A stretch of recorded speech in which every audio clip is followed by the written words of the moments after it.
It's not Froslass, it's Frost. Yeah. What is going on, everybody? Zyonik here, and in today's video, we're gonna deep dive into Froslass versus the Fusion Cup meta. We're gonna take a look at the ideal moveset you're gonna wanna have, how it looks in a fresh fight versus the meta, and then what happens when it has energy advantage versus the meta. So if you guys are new to the channel, welcome. Be sure to hit that subscribe button so you can stay up to date on all the latest Pokemon Go PvP content. But without further ado, let's get right into Froslass versus the Fusion Cup meta. Alright, so before we dive right into like some of these key matchups and the one shield situations, we're just going to take a look at the new rankings. This is the ranking with Empoleon.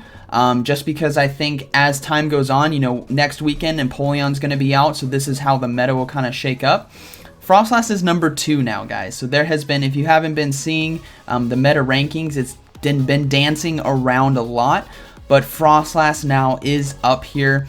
And it's going to do a lot of work. So moveset, Powder Snow, Avalanche, Shadow Ball. This is just what's going to be your bread and butter for the cup. You're going to pick up huge matchups like Altaria, Bronzong, Noctowl, Escavaler. Yeah, you pick up a lot of stuff, and then you lose to a lot of things that have fire and rock moves, or dark moves. Probopass, Wigglytuff, things like that, you'll lose. But yeah. Froslass, he's ranking number 2, looking really strong. So let's go ahead and take a look at the one shield situation with Froslass versus the Fusion Cup meta. All right, so taking a look at Froslass versus the condensed meta on PvPoke in the one shield situation. This is what I kind of like to look at in terms of a Pokemon versus the meta, is that one shield. It doesn't look too hot, right? You got so many Pokemon that counter Froslass, but we're going to get into why Froslass is amazing. But right off the bat, you got things like Charizard, Probopass, Whiscash, Shiftry. I mean, that top layer could potentially be a full team of 6 that could completely beat a Froslass. But Froslass does pick up some really nice Pokemon like Altaria, Noctowl, Heracross, Swampert, and Bronzong. And then it ties with Venusaur, ironically. Actually, it's a 500 clean across the board between the two of them, so it's going to come down to CMP. But yeah, this is Froslass versus the one shield situation, and what I want you guys to understand is what happens when Froslass gets ahead on energy. So now this is Froslass with a little bit of energy. So we plugged it in with 2 Powder Snow, so 16 energy total with the Froslass, which honestly, if you think about the time when someone switches out a Pokemon and you want to wait to see what it is, they can get anywhere between 2 to 4 fast moves depending on what the fast move is. So Powder Snow, you could potentially get up to 4 before you even bring in that counter. And look what happens. It completely flips the meta on its head. It beats, you know, basically everything that was at the top except for a few key things that we see there. It flips it. So Pokemon like Charizard, Pokemon like Togekiss, Pokemon like Alolan Marowak. And that comes from the deadly damage from Avalanche and Shadow Ball. So things like Alolan Marowak is going to get one-shot by that Shadow Ball. Things like Shiftry are going to get one-shot by Avalanche. Things like Togekiss are going to get destroyed by Avalanche. So that is what happens, and this is why Froslass is so deadly. It kind of reminds me back in Jungle Cup when Vigoroth on the safe switch was so deadly because of the counter body slam. When it got ahead on energy, it could beat basically the whole meta. And what I want you to understand as well is, even though the Pokemon that it loses to here at the top with energy, it can still put a dent into them. So it's not like Probopass will come out with full health, basically. Like, he's going to have to invest a shield if he doesn't want to get absolutely destroyed.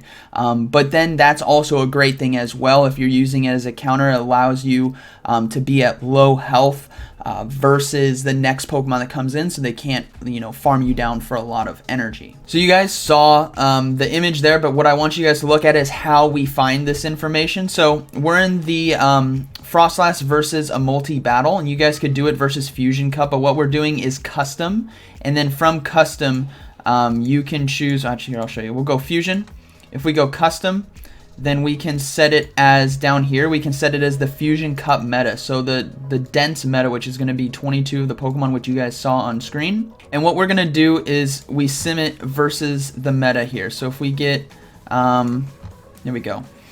So in a one shield situation versus that meta, it's got a 27% win rate, which is what you guys saw there. There's so many great counters, and a lot of these are really close, but the second we give that energy, so the 16 or even the 24, let's say give 24, so 3-pounder snows, it flips it on its head. Now you have a 63% win rate. And some of these Pokemon your opponent may not even have on their team. They may not have a Probopass or a Quagsire or a Wigglytuff or a Poliwrath. They may have their whole team from this meta, because this, you could pull a team from this. You could go Noctowl, you could go Froslass, Altaria, you know, Whiscash, Shiftry, and Alolan Marowak. Like, that could be a team of 6. So this is why Froslass is so deadly. So now what we're going to do is take a look at Froslass versus some of those key matchups that are losses with different variants on movesets to show you why it could potentially be so deadly. So Froslass versus Probopass, which I think is going to be a big one. We see now this Probopass has Spark, Rock Slide, and Thunderbolt. Obviously, the Rock Slide is what's going to be doing all the damage with that weakness. But I want you guys to take a look at the fact that Shadow Ball is going to be doing 50 damage. Avalanche is only going to be doing 28. So you're going to need to shield bait. But the thing is, if they're bringing it in, the Probopass, to counter your own Froslass, they're likely not going to shield, potentially, if they don't know. But Shadow Balls will destroy. So if we look at right here in the one shield situation, if you could go for back-to-back Shadow Ball, where they don't shield at all you do is shield one Rock Slide, you could pull it out with 1 health. So that's IVs. Now looking at the variant for Rock Throw, which is definitely more favored in the community right now, it's not looking too hot, right? You lose a lot of the matches, but that's without energy. Because remember, Shadow Ball does 50 damage. So right here, he's going to be within range if you get another Shadow Ball off, which you could potentially. Look at that. You're at a Shadow Ball when you go down to Rock Throws. So as long as you shield one Rock Slide, look at that. You have Shadow Ball. You have it right there. Now, obviously, you're going to have to shield the Rock Slides. But if they don't shield, like say, you know, they decide to shield once and you shield once, you're still going to go down, but you're going to get it low and in great range for potentially a Whiscash to come in and farm down all of that energy. So that's what's great to know, is even if you lose, you can get stuff low for farming for the next Pokemon coming in. Looking at the Froslass versus Empoleon situation for the back end of the month after Community Day, if you go for just purely Shadow Balls, again, no starting energy, we take a look at that. The one shield situation is super close, and you could win if they decide not to shield. You could get back-to-back Shadow Balls and come out really on top. Now, if we decide to give Froslass some energy, so 24 starting energy, 3-pounder snows on the swap-in, we'll notice that it still doesn't flip, and this is with shield baiting with Avalanche. It still doesn't flip that one shield, but it does flip the 2, but that's if you can successfully get their shields twice with Avalanche. But I think what's big to note is the fact that you can get off a Shadow Ball and definitely get their shield or do a massive chunk of damage to get them low for farming for your next Pokemon coming in. Now, Froslass versus Wigglytuff. It's still, Wigglytuff is just so bulky. You'll be doing 123 damage with Avalanche, but it has so much health that you have to get 2 Avalanches off and land them without Charm taking you out. So Charm's going to be doing 14 damage per hit. Now, taking a look at the breakdown, you can win if the Wigglytuff decides not to shield. So let's say right here in the 1 shield situation, we land 2, or the 0 shield situation, we land 2 Avalanches. That's how we can take out the Wigglytuff just before it gets to Ice Beam, and you'll have, you know, 6 HP left roughly. You'll be super low.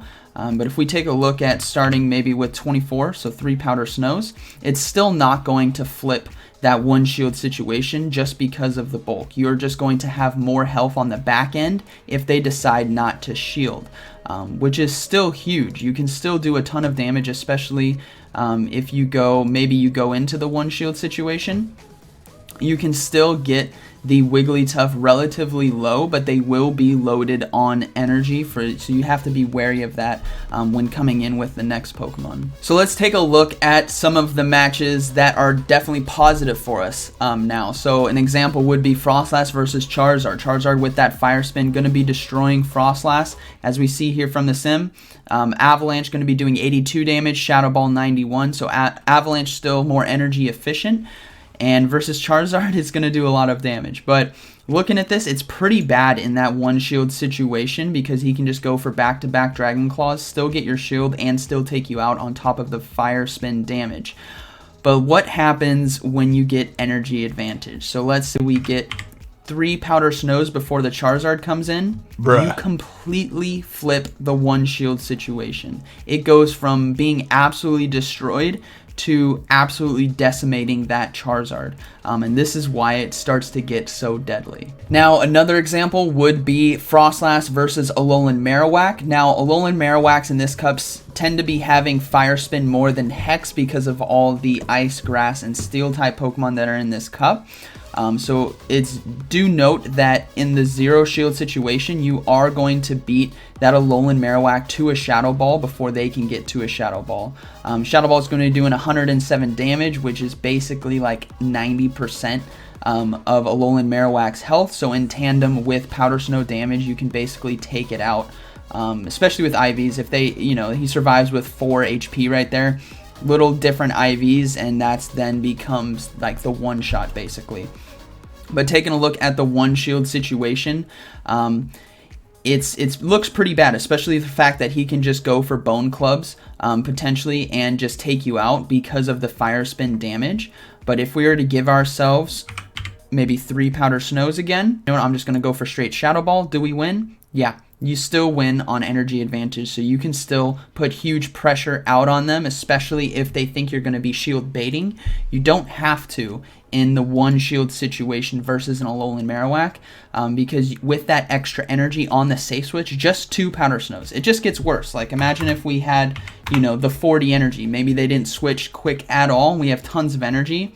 You win not only the 1, but now you win the 2 with tons of health left. So it just goes to show that switching into Froslass in this cup is going to be huge, especially against Pokemon that are absolutely going to, dominate it. You can still chunk them in terms of health. So yeah, Froslass is pretty ridiculous, guys. The fact that it goes from this in clean matchups to this in the one shield situation with a little bit of energy, you flip so many matches in the meta. So even if you aren't running a Froslass, you guys need to be aware of the fact that Froslass can take out so many Pokemon, especially if your team consists of majority of the Pokemon that are in the bottom half of this one shield plus energy situation. So yeah, Froslass, guys, definitely look to get yourself one, start practicing it with it, and definitely be prepared to handle it on your own team. So like always, guys, thanks for watching, and I'll see you in the next one.